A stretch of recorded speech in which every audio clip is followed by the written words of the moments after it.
إلى الله عدنا وبالله نذنا ليطوى زمان بائس شحيح ليطوى زمان بائس شحيح.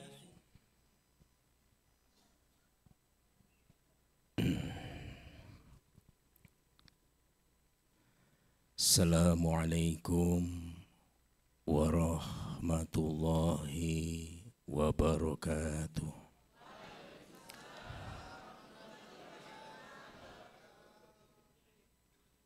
Bismillah walhamdulillah wassalatu wassalamu ala rasulillah amma ba'd. Yang sama-sama kita muliakan Bapak Wakil Direktur, Bapak Ibu Kepala Departemen Atirah, Bapak Ibu Pimpinan Unit Atirah, seluruh guru, karyawan, hadirin wal hadirat, yang semuanya sudah dipersiapkan tempatnya di surga. Segera diurus sertifikatnya.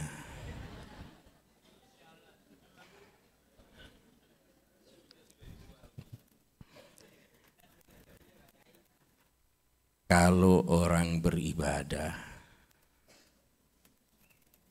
motivasinya ingin masuk surga, mendapatkan bidadari, karena terlalu lama menderita bersama istri yang mulutnya selalu berbunyi.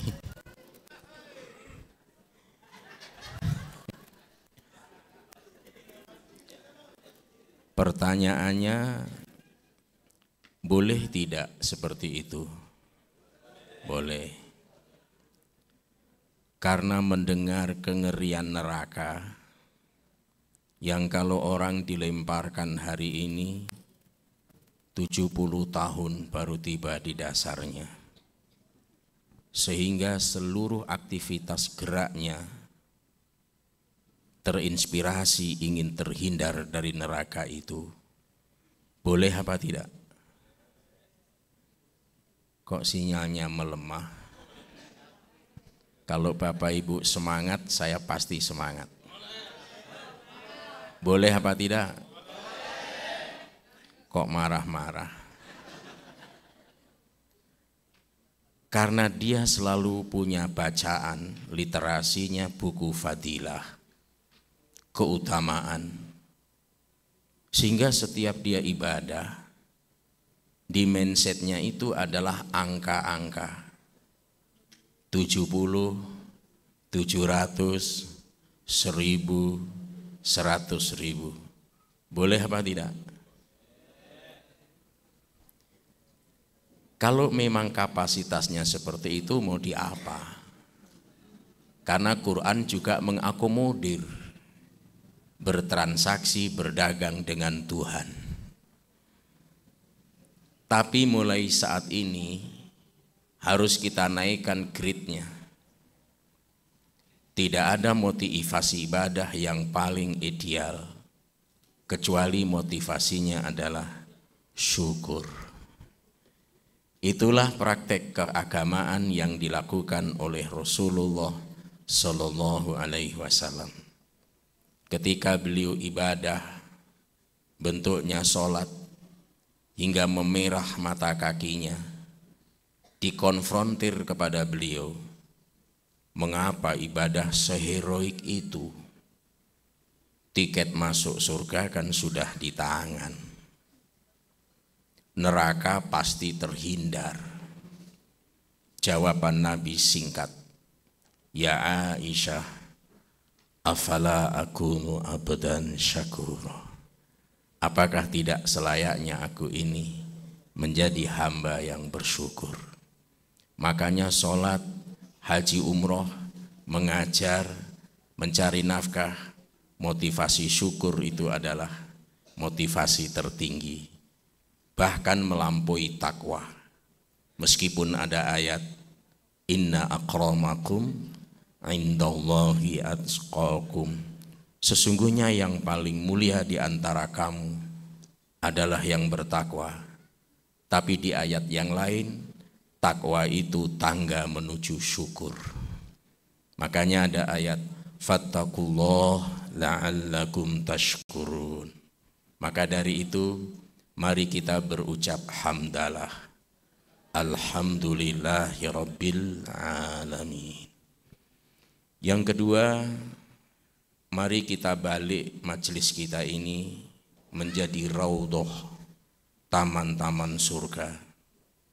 Caranya kita jadikan majelis ini ada sholawat kepada Rasulullah Muhammad sallallahu alaihi wasallam. Allahumma salli ala Sayyidina Muhammad wa ala ali Sayyidina Muhammad. Manusia hidup di dunia ini dalam dirinya terhimpun dua kapasitas.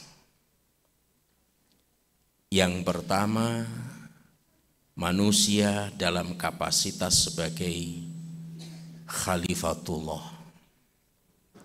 Dasarnya adalah wa idz qala rabbuka lil malaikati inni ja'ilun fil ardi khalifah.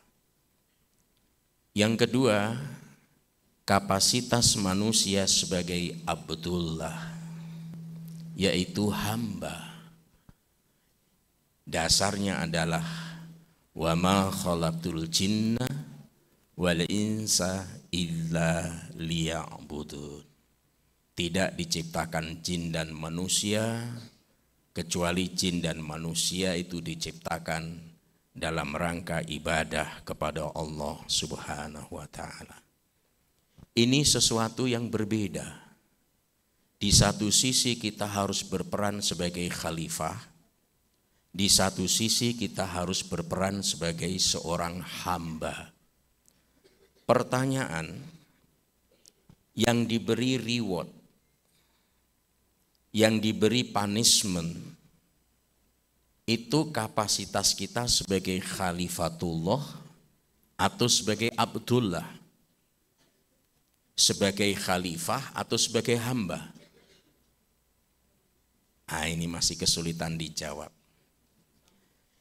Yang diberi reward, yang diberi punishment itu kalau kita pergi ke sawah menanam padi atau pergi ke masjid sholat berjamaah. Yang diberi reward pahala, disangsi dengan neraka, itu kalau kita ini pergi ke sawah menanam padi atau pergi ke masjid sholat berjamaah. Yang benar yang mana? Ya, ala kadarnya. Ada kadarnya, itu ragu-ragu itu. Itu ragu-ragu. Yang diberi pahala dan siksa itu kalau kita mengajar bahasa Arab atau mengajar bahasa Inggris. Yang diberi pahala oleh Allah itu kalau kita melakukan riset penelitian atau tilawah Quran. Ini yang saya tunggu dari tadi. Dua-duanya. Karena di mindset umat Islam mayoritasnya masih terjadi dikotomi. Seolah-olah kalau ke masjid itu urusan akhirat, bekerja di sekolah, di sawah ladang itu urusan dunia. Dulu ketika saya masih kuliah di IAIN, selalu diejek ke kampus akhirat. Kalau ke Unhas itu ke kampus dunia. Dulu begitu ejek-ejekannya. Itu karena warisan dari kolonial. Makanya sekarang IAIN dihapus, dijadikan universitas. Karena selalu konotasinya kalau mengajar agama, ini urusan akhirat. Kalau mengajar matematika, itu urusan dunia. Sehingga yang diberi pahala itu adalah mengajar agama. Padahal kalau belajar mengajar matematika itu amal soleh apa bukan? Nah, cuma harus kita pilah. Pilahnya apa? Manusia itu dalam dirinya terhimpun dua kapasitas. Ini amanah dua-duanya. Sebagai hamba itu amanah. Sebagai khalifah itu amanah. Dua-duanya diberi reward dan diberi punishment oleh Allah Subhanahu wa taala. Kalau saya ke masjid sholat berjamaah diberi pahala. Kalau saya ke sawah, ke kebun menanam padi juga diberi pahala. Kalau saya tidak ke masjid padahal tidak ada halangan, itu dapat dosa. Kalau saya punya sawah dibiarkan nganggur, itu juga dicela oleh agama. Jadi jangan terjadi dikotomi. Dua-duanya itu harus seiring sejalan. Karena umat Islam itu secara umum, kata Allah yarham Dr. Yusuf Qaradawi, sukses sebagai hamba tapi gagal sebagai seorang khalifah. Sebagai khalifah itu tugas amanah dari Allah. Sebagai seorang hamba itu juga amanah dari Allah. Kedua-duanya amanah. Dan amanah ini akan dimintai pertanggungjawaban oleh Allah. Dalam hadis yang sangat panjang, singkatnya, kullukum ra'in wa kullukum mas'ulun an ra'iyati. Setiap kamu adalah pemimpin dan setiap pemimpin akan dimintai pertanggungjawabannya oleh Allah Subhanahu wa taala. Sekarang aktivitas ini yang berfungsi sebagai khalifah yang mana? A. Mencari nafkah. B. Taklim. Yang benar yang A mencari nafkah atau taklim? Sebagai kapasitas sebagai khalifah itu tentu adalah mencari nafkah. Taklim itu urusan kehambaan kita kepada Allah Subhanahu wa taala. Ini harus banyak sebenarnya yang harus kita gali tentang persoalan ini. Membebaskan lahan untuk masjid atau membebaskan lahan untuk jalanan umum. Yang jadi khalifah, kapasitas khalifah yang mana? Jalan umum. Kapasitas sebagai hamba? Sebagai seorang hamba mengajar bahasa Arab atau bahasa Inggris? Kedua-duanya itu amanah iya, tapi sebagai seorang hamba bahasa Arab, sebagai khalifah bahasa Inggris. Ini tujuannya supaya kita bisa memilih mana ini aktivitas sebagai seorang hamba, mana itu aktivitas sebagai khalifah.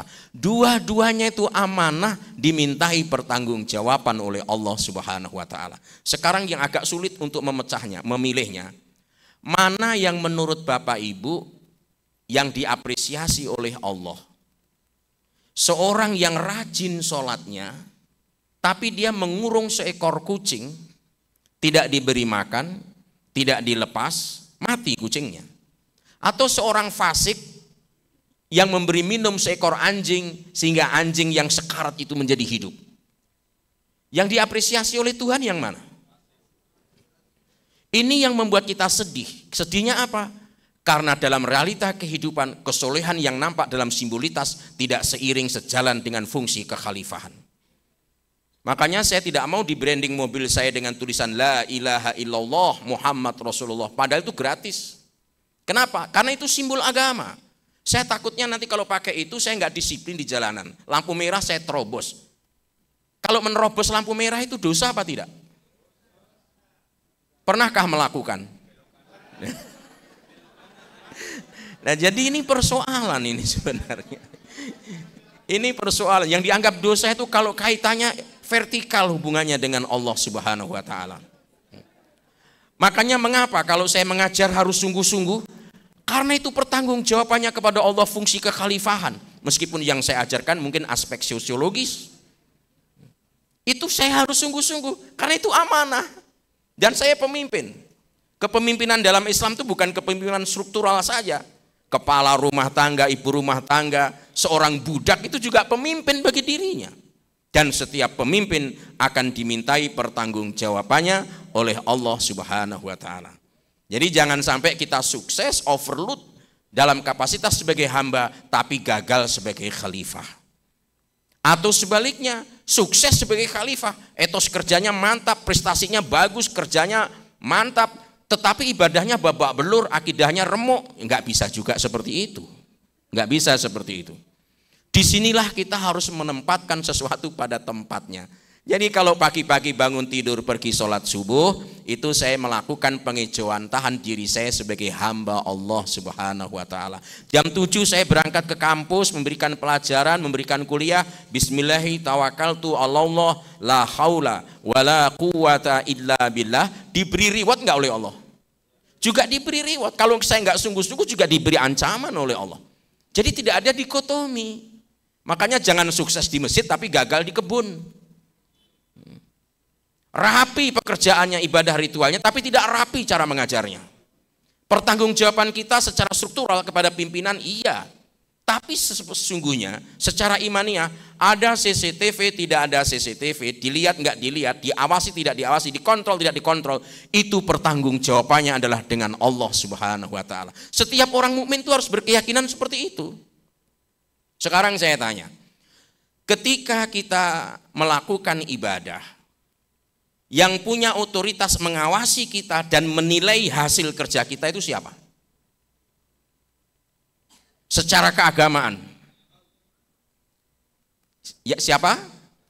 Allah. Siapa lagi? Rasul. Siapa lagi? Orang-orang mukmin. Itu harus senantiasa ada di mindset kita. Itu punya legalitas, itu punya otoritas. Allah, Nabi Muhammad sallallahu alaihi wasallam dan seluruh orang-orang mukmin. Makanya di Quran dikatakan, wa qul i'malu fasayarallahu amalakum wa rasuluhu wal mu'minun. Bekerjalah, beramalah, maka Allah, Rasulnya, orang mukmin semua akan menyaksikan, menilai pekerjaanmu itu. Bagaimana kira-kira kalau kita beraktivitas sebagai seorang hamba, sebagai seorang khalifah, tapi ternyata tidak ihsan pekerjaan kita? Kira-kira bagaimana nanti di mata Allah dan di mata Nabi Muhammad sallallahu alaihi wasallam dan di mata orang-orang beriman? Meskipun kita ketahui sejak kecil bahwa yang malaikat yang bertugas mencatat, merekam jejak digital kita, perbuatan baik buruk kita siapa? Raqib dan Atid. Raqib Atid itu mencatat, tapi yang punya legalitas secara formal untuk menilai sekaligus memberikan kesaksian atas kita adalah 3 komponen ini. Sehingga Prof. Ashar Arsyad itu pernah menganalogikan seperti orang yang nikah.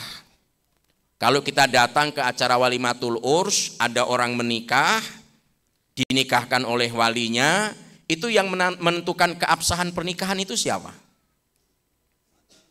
Saksi, saksi 1, saksi 2. Saya nikahkan engkau dengan seorang wanita bernama Siti Rohana dengan mahar, kok seperangkat alat sholat terus ini ya Pak? Jangan mau kalau dilamar pakai seperangkat alat sholat. Nah, ini ukhti-ukhti ini kalau ditanya pilih seperangkat alat sholat atau emas 10 kilo. Ini bukan persoalan materialisme bukan. Karena kita memandang mahar itu dengan cara yang tidak tepat sebenarnya. Itu sebenarnya tidak bagus dari sisi agama. Bukan karena kita melencehkan Al-Quran, bukan. Ini persoalannya persoalan sosial masalahnya. Makanya pilih sepetak sawah, sepetak empang daripada seperangkat alat sholat. Karena itu dalam aspek sosiologis itu fungsinya untuk garansi. Kalau pernikahan itu kandas di tengah jalan, mahar itu bisa dijadikan modal oleh si wanita untuk berusaha. Kalau seperangkat alat sholat mau usaha apa? Nah itu jadi persoalan itu. Nah, ini tambah susah lagi ini kayaknya. Tapi para ukhti jangan mempersulit. Yang penting mudah, jangan mempersusahkan dirinya. Nah, sekarang kita lihat. Ketika seseorang sudah dinikahkan, yang pertama ditanya adalah bagaimana saksi 1? Sah. Bagaimana saksi 2? Sah. Meskipun penonton mengatakan tidak sah, sah. Atau sebaliknya, bagaimana saksi 1? Sah. Bagaimana saksi 2? Ragu-ragu. Seluruh yang hadir berkata, sah saja supaya cepat makan. Contohnya seperti itu. Pernikahan itu wajib diulang. Semua kita melihat pernikahan itu, tapi yang punya otoritas legalitas siapa? Saksi satu, saksi dua. Begitulah yang kami pelajari dalam manajemen kontrolnya Allah. Jadi ada sebuah buku menarik judulnya Trilogi Manajemen Pengawasan Allah. Makanya kami selalu bersungguh-sungguh dalam melakukan aktivitas. Kenapa? Allah mengontrol saya, Nabi Muhammad mengontrol saya, dan seluruh orang-orang mukmin itu menilai saya. Makanya ada ungkapan, kalau belum bisa malu kepada Allah, malulah kepada Rasulullah Shallallahu Alaihi Wasallam. Kalau belum bisa malu kepada Rasulullah, malulah kepada orang-orang soleh, orang-orang beriman. Kalau belum bisa malu terhadap orang-orang soleh, berbuatlah sesukamu, karena memang kita tidak punya rasa malu. Jadi begitu, Pak. Makanya kita selalu diawasi, karena manajemennya Allah seperti itu. Nah, ini akan meningkatkan etos kerja kita. Karena kita harus menjalankan dua amanah ini seiring sejalan. Yang pertama, manusia dalam kapasitas sebagai apa tadi? Hamba. Yang kedua, manusia dalam kapasitas sebagai khalifah. Makanya kita dimotivasi oleh Rasulullah Shallallahu Alaihi Wasallam. Apa pemantiknya? Dalam sebuah hadis dikatakan, i'mal lidunyaka ka'annaka ta'ishu abada, wa'mal li akhiratika ka'annaka tamutu goda. Bekerjalah untuk kehidupan duniamu seakan-akan hidup selamanya, tapi beramalah untuk kehidupan akhiratmu seolah-olah mati besok. Cuma ini salah pasang kadang-kala. Begitu kita mau pergi ke sekolah mengajar, ingat besok mati. Akhirnya apa? Biar sungguh-sungguh besok mati juga. Ya tentu energinya tidak maksimal. Giliran ke masjid yang diingat hidup selama-lamanya. Ini salah pasang ini, Pak. Ketika kita berkebun, ketika kita bercocok tanam, ketika kita membangun sekolah, ketika kita meriset sesuatu persoalan, maka kita harus dalam mindset kita, ini akan hidup selama-lamanya. Memang kita mati, tapi hasil riset ini tidak akan mati, dilanjutkan oleh generasi-generasi berikutnya. Sampai ada perguruan pencak silat itu membuat moto, manusia bisa dimatikan, manusia bisa dikalahkan, tapi manusia tidak bisa dimatikan. Itu filosofinya sangat tinggi. Dia mati secara personal, tapi tidak ide kreativitas hasil karyanya sebagai amal jariah secara estafet tetap dinikmati oleh generasi berikutnya. Maka dari itu, ketika bekerja, ketika mengajar, kita melakukan aktivitas dalam kapasitas sebagai khalifah, bersungguh-sungguhlah, karena hidup ini akan berlangsung selamanya. Tidak di masa kita yang menikmati, di masa anak cucu kita. Tidak di masa anak cucu kita, di masa generasi berikutnya. Dan ketika kita melakukan peribadatan, pengejauhan tahan dari penghambaan kepada Allah Subhanahu wa Ta'ala, ingatlah bahwa besok akan mati. Sehingga lahirlah ketawaduan, kekhusyuan ketika melakukan ibadah kepada Allah Subhanahu wa Ta'ala. Orang yang paham akan amanah ini, sehingga dia sadar siapapun kita, apapun kapasitasnya sebagai seorang pemimpin, lalu memiliki etos sebagaimana yang diinginkan oleh agama, orang ini akan mendapatkan keberkahan dari Allah Subhanahu wa Ta'ala. Apa itu keberkahan? Kalau Al-Ghazali menamai keberkahan itu dengan ziyadatul khair, bertambahnya kebaikan. Kita sholat 2 rakaat di Masjid Al-Markas Al-Islami. Kita sholat 2 rakaat di Masjid Nabawi. Beda enggak nilainya? Beda. Kenapa? Yang satu diberkahi. 1 kali sholat sama dengan 1000 kali sholat di Al-Markas Al-Islami. Kenapa begitu? Karena itulah berkah. Jadi berkah itu dimanai ziyadatul khair, bertambahnya kebaikan. Dan harus diingat, sesuatu yang tidak diberkahi itu analoginya sama dengan bilangan berapapun dikalikan 0, hasilnya akan kembali ke titik 0. 0 kali 1000 berapa? 0 kali 1.000.000, 0 kali 1.000.000.000, 0 kali 1.000.000.000. Ini maknanya apa? Harta yang banyak nggak berkah, kembali ke titik 0, nggak ada manfaatnya. Begitu juga dengan popularitas, begitu juga dengan pangkat, jabatan, kedudukan yang tinggi. Berkah itu bertambahnya kebaikan. Maka dari itu, berkah itu sampai sekarang masuk dalam konstitusi negara kita. Jadi di preambul pembukaan Undang-Undang Dasar 1945 di situ tertulis atas berkat rahmat Allah Tuhan yang Maha Kuasa. Kata berkah itu masih tercantum di situ. Kalau kita ngajar ngaji sama anak-anak TPA, kita ajarkan kalau mau makan, nak, makan pakai tangan kanan, baca doa. Doanya apa? Allahumma barik lana, itu menyangkut apa? Menyangkut berkah. Menyangkut berkah. Datang ke acara walimatul urs rekan kita yang sedang menikah. Esensi kita hadir ke pernikahan itu, ke acara walimatul urs itu tidak lain tidak bukan sesuai yang diminta oleh yang berhajat dan tertulis dalam undangan, mohon doa restu. Jadi inti utama misi kita adalah memberikan doa restu. Yang lainnya itu nomor 2, nomor 3, nomor 4. Tapi justru yang utama inilah yang seringkali dilalaikan. Pertanyaan, ketika kita datang ke acara walimatul urs, memberikan doa restu, ucapan apa yang terbaik? Nah, ini di belakang selamat menempuh hidup baru. Bagus juga, tapi bukan itu yang dimaksud. Ada juga yang selamat berbahagia. Seolah-olah kalau pengantin baru itu sebelumnya nggak pernah bahagia. Yang namanya pengantin baru itu pasti bahagia. Kecuali Siti Nurbaya karena dapat Datuk Maringgi. Nggak bahagia dia, Pak. Dipaksa dia nikah sama Datuk Maringgi. Tapi orang nikah itu kalau pengantin baru bahagia. Bukan itu yang diajarkan oleh Nabi kita adalah tentang keberkahan. Barakallahu lak wa baraka alaika wa jama'a bainakuma fi khair. Keberkahan, sesuatu yang tidak diberkahi akan kembali ke titik nol. Maka belajarlah pada pernikahan para selebritis kita. Belajarlah pada Freddy Sambo. Betapa meniti karir dari Letnan 2 sampai Mayor Irjen, tetapi begitu meluncurnya, begitu jatuh. Ada apa? Bukan karena tidak melejit. Dia seorang yang rising star katanya. Tetapi jatuhnya dalam tempo yang sesingkat-singkatnya. Kenapa bisa? Tidak berkah. Begitupun dengan popularitas. Begitupun dengan berbagai harta, pangkat, jabatan, kedudukan. Tanpa diberkahi sedikit manfaatnya. Maka dari itu, luruskan niat, ikhlaskan hati. Kalau ke masjid, bersungguh-sungguhlah. Karena itulah pertaruhannya hidup Anda. Kalau mengajar di sekolah, bersungguh-sungguhlah. Karena itu pertaruhannya adalah hidup Anda. Dan semuanya akan dimintai pertanggungjawaban di hadapan Allah Subhanahu wa Ta'ala. Ketika kita melakukannya menyadari amanah ini, sebagai seorang leader, seorang pemimpin, kita bisa melaksanakan tugas yang diamanahkan kepada kita. Kalau nggak bisa ihsan, minimal adil.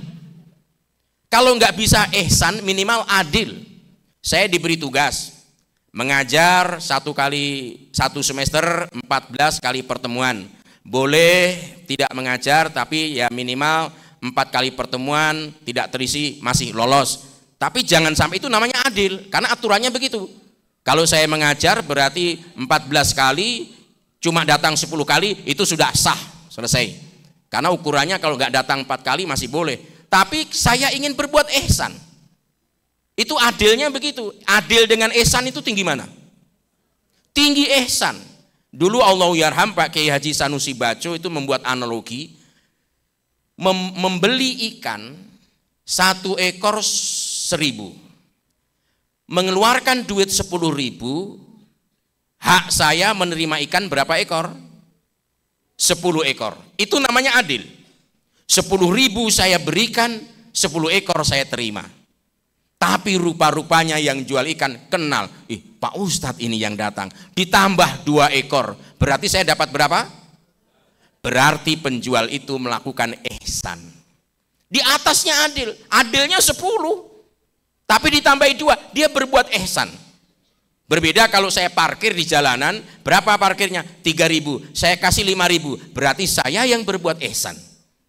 Maka setiap kita dalam melakukan amanah pekerjaan kita, kalau nggak mampu ihsan, adillah. Tapi kalau ihsan, kehormatan, kemuliaan, keberkahan akan kembali kepada kita. Tidak akan mengkhianati hasil, itu tidak mengkhianati usaha. Maka dari itu bersungguh-sungguhlah dalam menjalankan peran kita dalam kapasitas sebagai seorang hamba, begitupun dalam kapasitas sebagai seorang khalifah yang tugasnya memakmurkan bumi ini. Seiring sejalan, tidak boleh pincang satu dengan yang lainnya. Sukses sebagai hamba juga harus sukses sebagai seorang khalifah.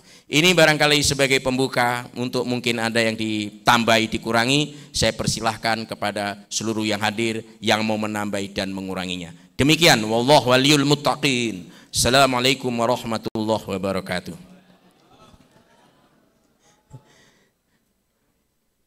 Saya dikasih waktu sampai 35 masalahnya, makanya saya singkat-singkat. Baik Bapak Ibu yang dirahmati Allah Subhanahu wa taala, kepada Ustadz kami ucapkan ribuan terima kasih atas penyampaiannya pada kesempatan kali ini.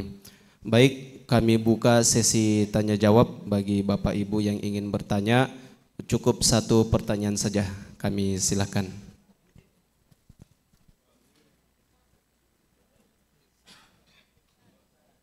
Ada dari Bapak Ibu yang ingin bertanya?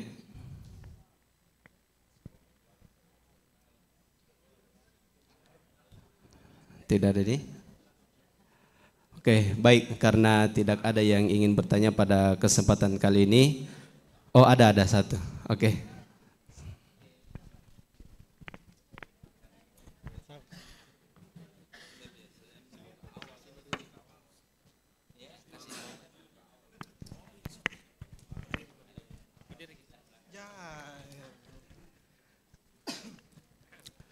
Bismillahirrahmanirrahim. Assalamualaikum warahmatullahi wabarakatuh. Terima kasih atas kesempatannya.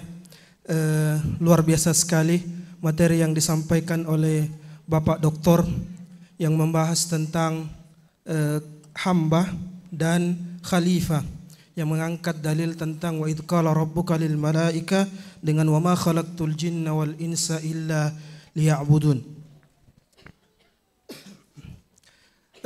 Saya hanya ingin mendengarkan pandangan Bapak tentang ada sebuah ayat di dalam surah Al-Qasas, kalau tidak salah ayat 77 atau 78, karena saya bukan Ustaz Hadi Hidayat jadi saya hanya mengira-ngira saja.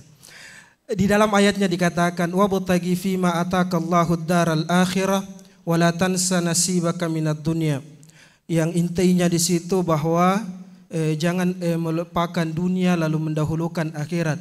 Yang ingin saya tanyakan tentang kajian tadi yang dibawakan oleh Bapak, bagaimana pandangan Bapak tentang jamaah tabligh yang menurut pandangan kita dia itu lebih mengutamakan akhirat, sedangkan pembahasan tadi kita bersama-sama mendengarkan bahwa harus seimbang antara dunia dan akhirat, atau kita lebih akhirat tapi jangan melupakan dunia. Saya hanya ingin pemandangan Bapak tentang jamaah tabligh itu sendiri. Terima kasih. Sekian, assalamualaikum warahmatullahi wabarakatuh. Waalaikumsalam. Langsung ya. Saya pernah memberikan pilihan di suatu majelis. A, cari akhirat, lupakan dunia. B, cari dunia, lupakan akhirat. C, cari akhirat, jangan lupakan dunia. D, cari dunia, jangan lupakan akhirat. Itu orang nggak teliti menjawabnya, dia pilih semuanya D. Berarti kalau D itu, kalau A kan nggak mungkin. Cari akhirat, lupakan dunia, impossible. Dia akan layu sebelum berkembang. Cari dunia, lupakan akhirat, konyol dia. Kalau yang D, cari dunia, jangan lupakan akhirat. Orang yang begini itu prototipenya akhirat itu sisa-sisa. Sisa waktu, sisa tenaga, sisa pikiran, sisa skill, sisa kesungguhan. Semuanya sisa-sisa, sisa usia. Kayaknya tersangkanya ada. Maka menurut ayat itu yang benar adalah yang C, cari akhirat, jangan lupakan kehidupan dunia. Cuma kadang teman-teman kita ini tidak proporsional. Tidak proporsionalnya bukan seimbang. Salah kalau seimbang. Karena apa? Coba, kalau saya makan dengan lahap tambah lagi, itu nikmat atau bukan? Tolong dijawab, nikmat atau bukan?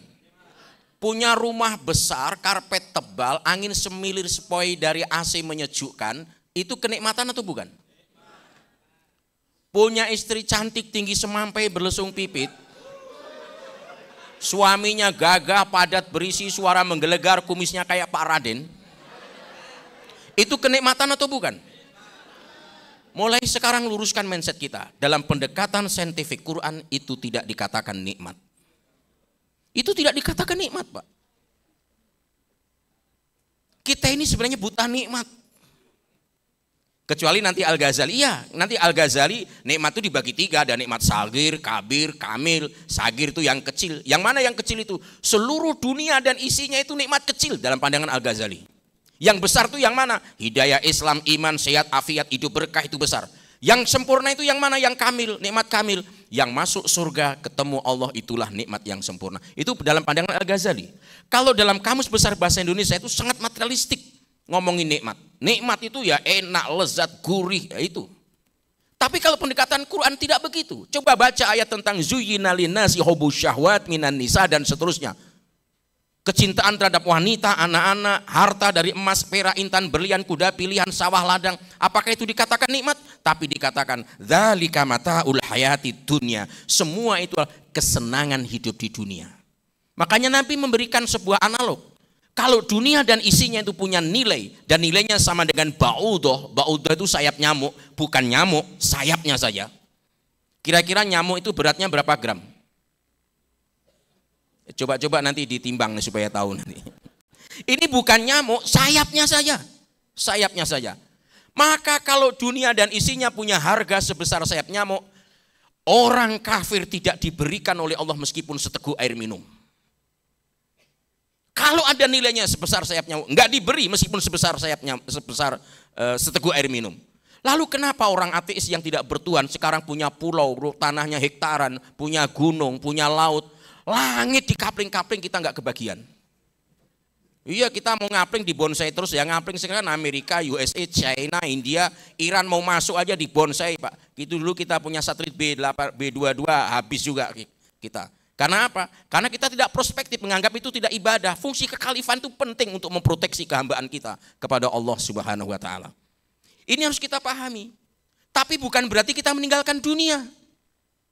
Dunia nggak ada harganya kalau itu jauh, tidak, itu konyol. Rukun Islam yang 5 mau dilaksanakan, yang tidak pakai materi, tidak pakai dunia ada berapa? Hanya 1, syahadat. Sholat itu butuh materi, butuh dunia. Apalagi kalau mau bikin sholat berjamaah, bikin masjid itu ratusan juta nggak cukup. Mau zakat butuh dunia apa tidak? Biar punya duit nggak sampai haul nisab, Anda nggak dapat kehormatan bayar zakat. Bayar zakat itu kehormatan dari Allah sama dengan berhaji. Meskipun dalam pemikiran umat Islam ini adalah rukun Islam yang dianaktirikan, kurang terawat.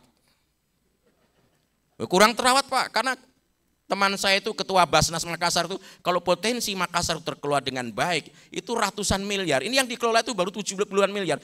Katanya begitu. Wah, ini besar berarti potensinya. Oh, besar sekali. Besar sekali. Ustadz Asar Tambagung itu presentasi kita dorong-dorong dulu untuk masuk ke situ. Kelola itu zakat dengan baik. Karena itu rukun Islam. Haji butuh. Jadi semuanya butuh dunia. Tapi jangan mengatakan nanti dunia nggak ada nilainya kita tinggalkan, nggak sungguh-sungguh, itu harus ditempatkan. Anda itu kelompok tajrid atau kelompok warid. Kalau Anda kelompok tajrid, Anda punya anak 4, istri 1, jangan dibalik. Anak 4, istri 1, yang 1 masih SD, masih SMP, masih SMA, di perguruan tinggi. Anda keluyuran kemana-mana nggak jelas, Anda salah tempat. Anda salah tempat. Akhirnya apa? Berantakan rumah tangga, anak sekolahnya nggak jelas, malah membebani daripada keluarga yang lainnya, nggak jelas seperti itu. Kecuali dalam kelompok sebagai seorang yang warid itu orang yang sudah selesai urusan dunianya. Seperti contohnya, mohon maaf, ayahanda kita Pak Yusuf Kala mau hurut ke sana kemari 40 bulan, 40 tahun nggak jadi masalah. Kenapa? Mekanisme dunia sudah bekerja untuk beliau. Itu tidak cocok untuk saya. Anak saya kuliah semuanya, saya tinggal hurut babak belur, nanti UKT-nya bagaimana nanti? Berhenti di tengah jalan kita. Nah, makanya dalam makrifah itu ada kelompok warid, ada kelompok tajrid, kasab.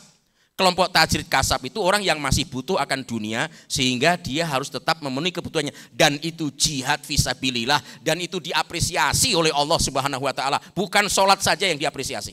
Makanya tadi saya pilihan, itu sebenarnya memberikan pilihan itu terlalu berani saya. Karena kalau di tempat lain saya dimaki-maki. Mana yang diberikan hadiah surga? Seorang yang rajin sholat wirid zikirnya tapi mengurung kucing sampai mati. Atau seorang yang fasik memberi kehidupan pada seekor anjing. Memberi kehidupan pada seekor anjing saya diapresiasi. Apalagi kalau itu anak-anak kita. Anak kandung kita, tanggung jawabnya di kita, amanahnya untuk kita. Kita yang dimintai pertanggungjawaban oleh Allah Subhanahu wa taala. Tempatkan sesuatu pada tempatnya. Mau khurut silahkan, kita juga tahu sejarah berdirinya itu, juga kita tahu masa penjajahan di mana Hindia dijajah oleh Inggris, karena Inggris merasa terancam sehingga dibuatlah aktivitas supaya tidak mengancam kolonialisme itu. Itu kita pelajari di kampus juga. Cuma kalau mereka mentarget kita datang ke rumah, saya selalu diajak khurut saja. Saya bilang saya itu sudah khurut, sudah berniat dari dulu meninggalkan kampung di Jawa itu, khurut sampai mati saya. Khurut itu artinya apa? Keluarnya fisabilillah. Lah kalau saya mengajar di kampus fisabilillah apa bukan? Ini kadang-kadang kita membuat dikotomi. Kita ini harus pergi ke belajar agama ke Bangladesh, Hindia, Pakistan. Silahkan, tapi syariat hanya menetapkan boleh memaksakan diri bepergian hanya ke Mekah Al-Mukarramah, Madinah Al-Munawwarah, Masjidil Aqsa. Selebihnya tidak boleh memaksakan diri. Bagaimana bisa? Di sana itu kehidupannya itu keamanan segala macam itu babak belur. Lebih mending kita di Indonesia. Maka dari itu kalau saya dimintai pendapatnya, ya kalau sudah sebagai seorang yang warid selesai urusan dunia silahkan Anda mau keluar 40 tahun sekalipun. Tapi kalau masih dalam kapasitas sebagai kasab, seorang yang tajrid, masih membutuhkan perjuangan untuk orang-orang yang kita cintai, jangan melakukan itu. Kenapa? Anda pasti layu sebelum berkembang. Anda akan kalah sebelum meraih kemenangan. Begitu ya. Mohon maaf terlalu panjang lebar, tapi yang jelas dunia ini saya lebih senang kalau digenggam oleh Anda semuanya, murid-murid Anda, santri-santri Anda. Kenapa? Karena minimal yang menjaga, yang memegang harta dunia ini, orang Islam pasti tidak digunakan untuk menghalang-halangi Islam, meskipun dia fasik.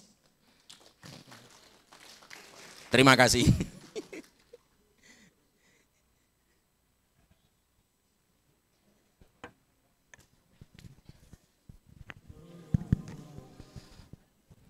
Itulah tadi sesi tanya jawab. Dengan berakhirnya sesi tadi maka selesai juga lah sesi tanya jawab kita, karena berhubung satu pertanyaan saja. Kepada Ustadz kami ucapkan ribuan terima kasih atas jawaban yang diberikan kepada peserta. Karena untuk mengefisienkan waktu, kami persilakan kepada Ustadz untuk menutup acara kita, kajian kita pada siang hari ini. Mari kita bersama doa kepada Allah Subhanahu wa taala. Bismillahirrahmanirrahim. Alhamdulillahirabbil alamin. Hamdan syakirin, hamdan naimin, hamdan yuafi ni'amahu wa yukafi mazidah. Ya Rabbana lakal hamdu kama yanbaghi li jalalika wajhika wa 'azimin sultanik. Allahumma salli wa sallim ala hadzal nabiyil karim sayyidina Muhammadin wa ala alihi wa sahbihi ajma'in. Allahumma ya Allah, berikan kekuatan zahir batin kepada kami untuk selalu berzikir mengingatimu, mensyukuri nikmatmu, mengisi sisa hidup ini dengan beribadah kepadamu. Ya Allah ya Latif, Engkaulah yang maha lembut lunakkan hati kami agar tutur kata kami santun, akhlak kami terpuji, pikiran kami tepat, keputusan kami senantiasa membawa manfaat. Ya Allah, ya Razak, anugerahkan kepada kami rezeki yang berkah, ilmu yang berkah, kesehatan yang berberkah, serta kehidupan yang bertaburan dengan berkah. Ya Allah, ya Ghafur, maafkan ampuni dosa kami, dosa kedua orang tua kami, dosa orang-orang yang kami cintai dan yang mencintai kami atas dasar iman, baik yang masih hidup maupun yang telah Engkau wafatkan. Kami berlindung diri kepadamu dari nafsu yang tidak pernah kenyang, hati yang tidak khusyuk, solat yang tidak terangkat, doa yang Engkau abaikan, dari musibah, bencana, kecelakaan, penyakit memilukan yang tak kunjung sembuh, serta persoalan yang menguras waktu, tenaga, harta, tidak kunjung menemukan solusinya. Ya Allah, anugerahkan kepada kami kefahaman dan kemampuan untuk mengkaji, meneliti, menghayati, dan mengamalkan kapasitas kami sebagai seorang khalifah yang harus memakmurkan bumi ini semakmur-makmurnya, dan kapasitas kami sebagai seorang hamba yang hanya Engkau perintahkan untuk wa ma umiru illa liya'budullaha mukhlishina lahuddin, meluruskan dalam pengamalan agama, hanya mentauhidkan kehadirat-Mu. Ya Allah, hari tanggal kelahiran semakin jauh kami tinggalkan, Hari tanggal kematian semakin dekat. Jika sewaktu-waktu Engkau berkenan menutup usia kami, berikan kado terindah berupa husnul khotimah. Rabbana hablana min azwajina wa dhurriyyatina qurrata a'yun waj'alna lil muttaqina imama waj'alna lin nasi imama. Rabbana atina fid dunya hasanah wa fil akhirati hasanah wa qina adzaban nar. Wa sallallahu ala Muhammad wa ala ali Muhammad. Subhana rabbika rabbil izzati amma yasifun. Wassalamun alal mursalin walhamdulillahi rabbil alamin. Terima kasih, mohon maaf, terima kasih kehormatannya. Semoga selalu sehat walafiat. Semua anak didik kita sukses menjadi investasi bagi kejayaan Islam dunia dan akhirat. Demikian, subhanakallahumma bihamdik, asyhadu alla ilaha illa anta, astaghfiruka wa atubu ilaik. Assalamualaikum warahmatullahi wabarakatuh.